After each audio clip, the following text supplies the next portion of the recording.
Moltes gràcies.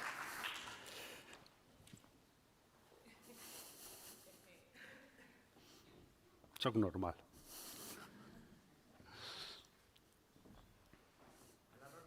Es que en los cuánticos lo que tenemos.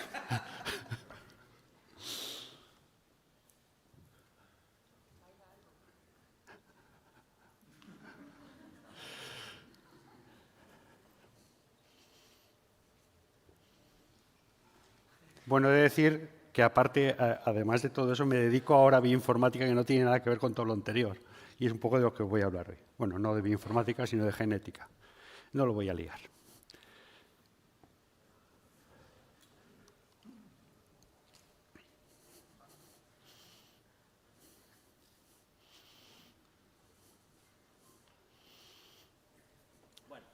¿Sabéis el chiste de la vaca? No. Vamos a ver si... Ya, ve. ¡Un aplauso para Guillermo Peri! Bien, vamos allá. Dejadme que os presente al... A ver dónde se apunta. Ahora. Dejadme que os presente al doctor Avindranath. Es un médico estadounidense que es especialista tanto en inmunología como en neurología.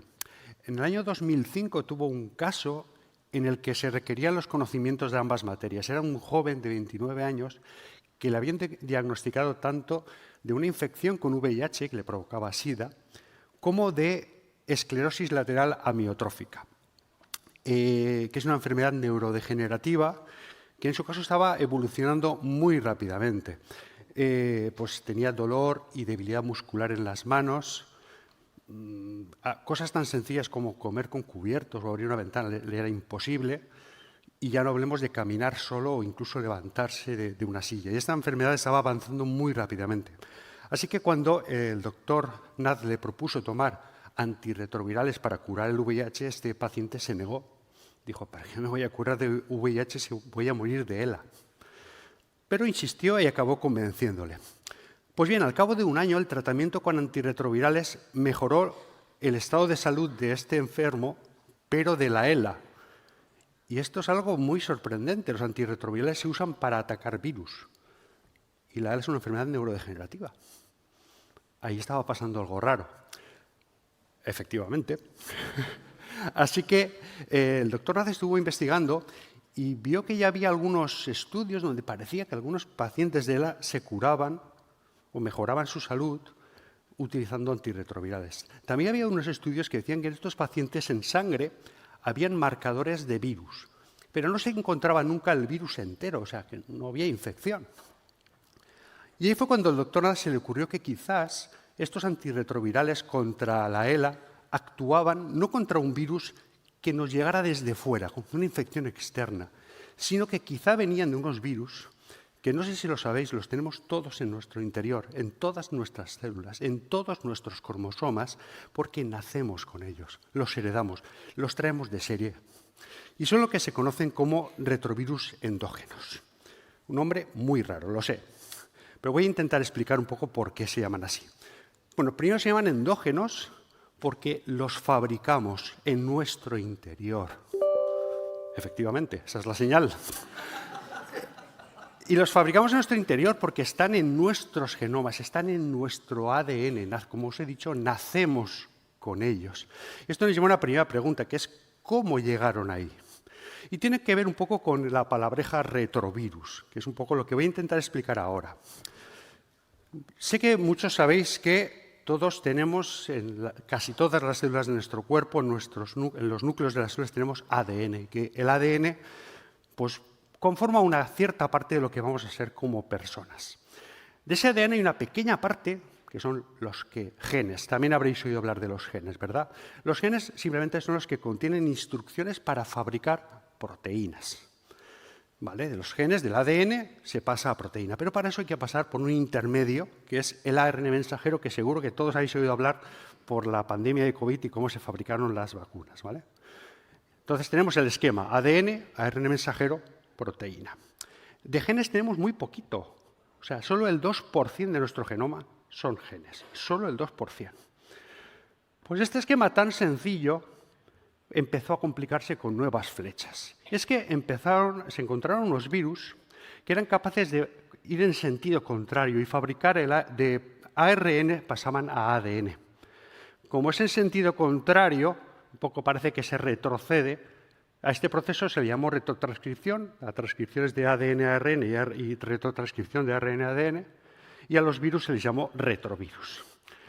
¿Y para qué necesitan estos retrovirus pasar de ARN a ADN? Bueno, pues lo necesitan para esconderse dentro de nosotros. Cuando un retrovirus nos infecta, por ejemplo, el VIH es el más conocido, se mete en nuestras células, suelta en ella su material genético, su información. Y lo suelta en forma de ARN, porque su material genético es ARN, no como el nuestro, que es ADN.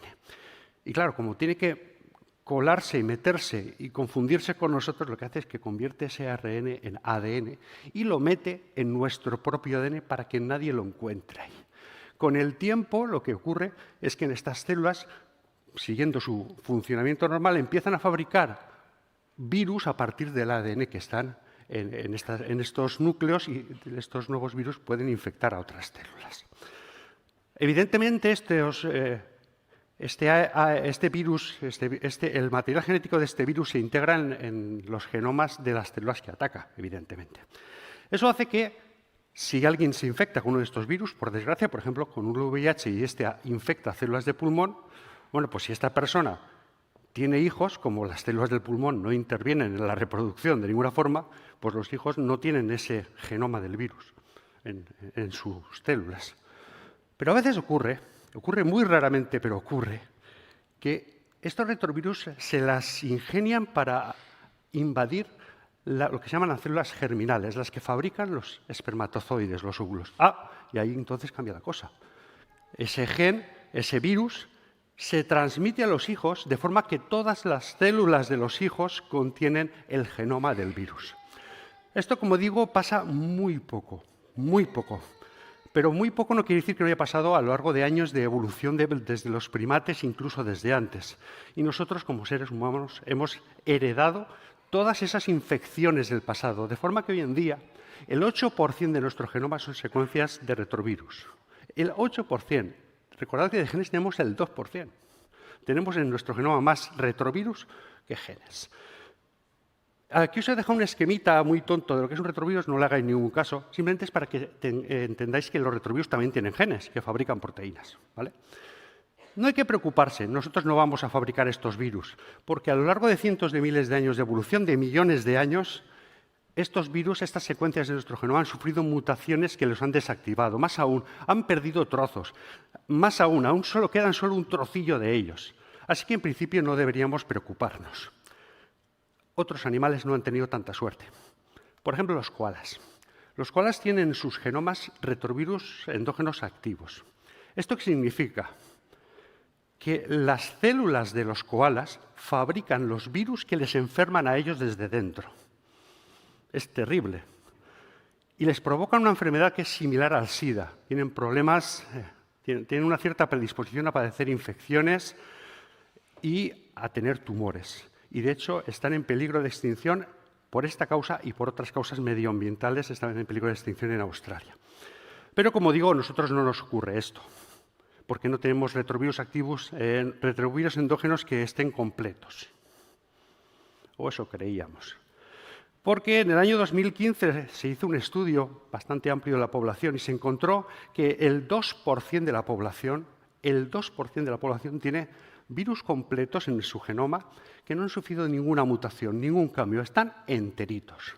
Con lo cual, en principio, podrían activarse e infectarnos a nosotros mismos. Pero, de nuevo, no vamos a preocuparnos. Nuestras células tienen mecanismos para defenderse de esto. Tienen la capacidad de silenciar esos virus para que no salten, no se expresen, los reprimen. Pero nunca se sabe. De hecho, se han hecho incluso fotos como esta de un virus generado por una célula humana, en este caso es una célula embrionaria humana in vitro. Y es el virus saliendo de la célula. Repito, no hay que preocuparse. A día de hoy, que yo sepa, hasta donde yo sé, no se ha encontrado ningún retrovirus humano en sangre de una persona. Pero nunca se sabe. Pero que no seamos capaces de fabricar estos virus no quiere decir que no tengan una cierta implicación en nuestra salud. De hecho, la tienen cosas buenas, aspectos positivos y aspectos negativos. Voy a empezar hablando un poco de los aspectos positivos. Pues entre los aspectos positivos es que gracias a los retrovirus endógenos prácticamente nacemos. Tienen una gran importancia, por ejemplo, en el desarrollo embrionario.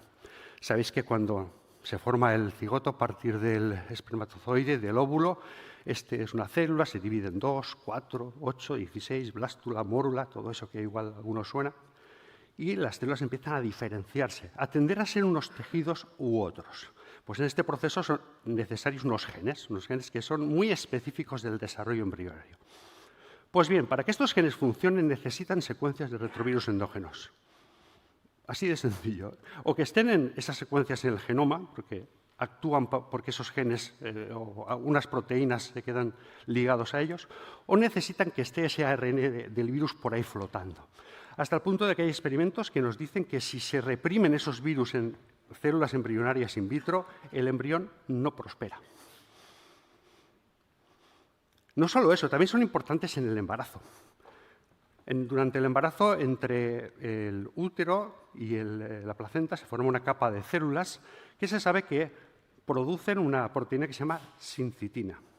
Es una proteína muy importante porque ayuda a que el embrión se fije en el útero y también ayuda a que el sistema inmunitario de la madre no ataque al embrión porque al fin y al cabo es un cuerpo extraño dentro del cuerpo. Pues bien, esta proteína sincitina, que deriva del gen de la sincitina, pues ese gen deriva de una invasión de un retrovirus endógeno de hace varios millones de años. Normalmente estas secuencias sufren una serie de mutaciones que los desactivan, pero en este caso hubo una serie de mutaciones al azar que hicieron que de este retrovirus, de esa infección, apareciera una proteína útil para nosotros. Pero es que la cosa va más allá. Resulta que otras especies, esto que la sincitina que os enseño es de primates, pues hay otras especies, otras ramas evolutivas, que también tienen una proteína parecida a la sincitina con la misma función, pero proviene de una infección de un retrovirus endógeno en otro sitio distinto, en otra parte. Y hay, por ejemplo, en conejos, en otro tipo de roedores, o sea, distintas infecciones en retrovirus han dado lugar a la misma proteína. A mí me parece flipante esto. Esto es lo que se llama evolución convergente, que es que a veces la naturaleza por azar encuentra la misma solución al mismo problema.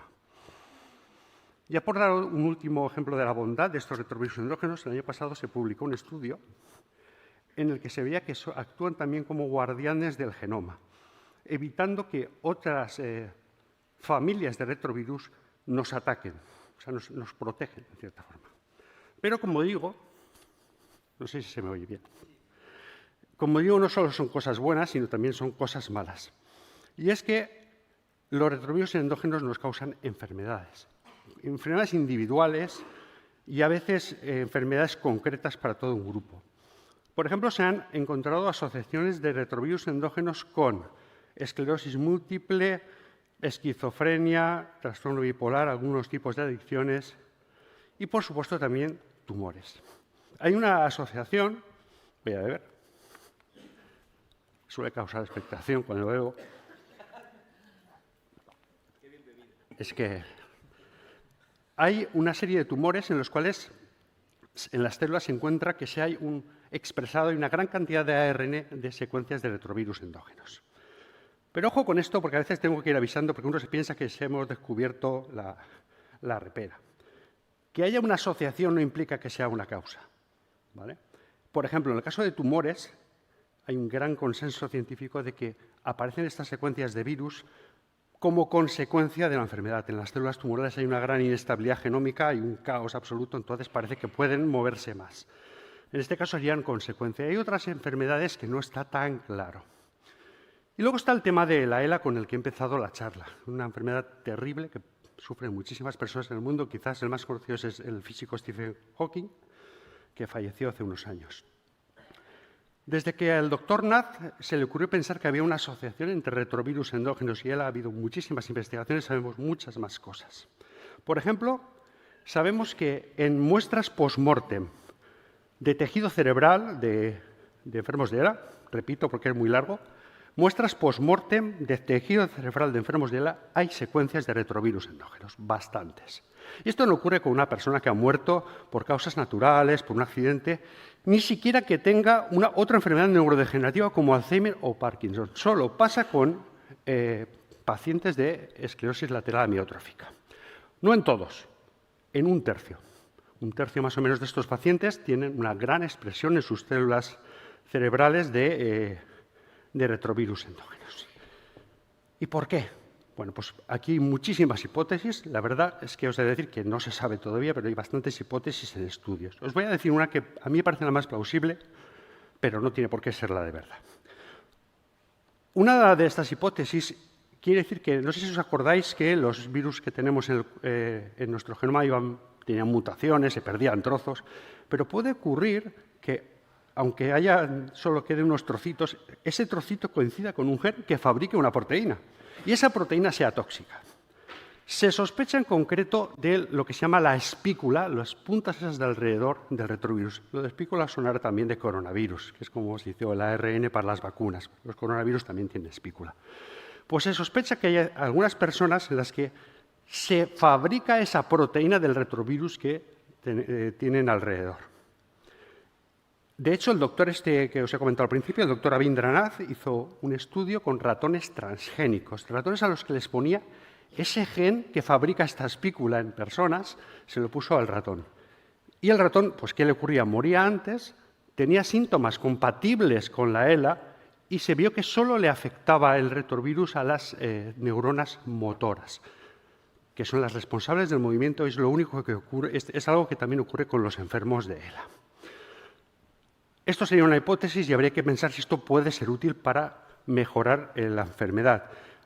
Ahora mismo se está realizando un estudio clínico que empezó el doctor Nath en el año 2015 con 10 enfermos de ELA para ver si el uso de antirretrovirales, atacando a estos retrovirus endógenos, mejora la enfermedad. Se están probando distintos tipos de combinaciones de antirretrovirales, viendo si es eficaz, viendo si es seguro.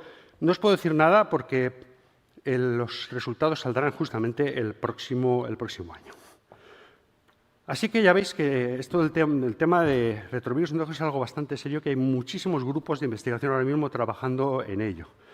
Parece que no hay que preocuparse demasiado, que no vamos a llegar a lo de los koalas de que están enfermando porque fabrican los virus ellos. Pero imaginaos la movida, o sea, que venimos de una pandemia terrible en la que nos contagiamos de unos a otros. O sea, imaginaos que fuéramos nosotros los que fabricáramos los propios virus que nos infectan. O sea, es apocalíptico.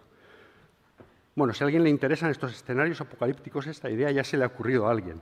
Greg Bear, en la radio de Darwin, plantea un mundo en el que los humanos empiezan a activar retrovirus endógenos, lo cual afecta a las tasas de aborto y la humanidad está en peligro. No os cuento al final por si queréis leerlo. A mí la verdad es que me encantan los retrovirus endógenos, de hecho es uno de mis campos de investigación.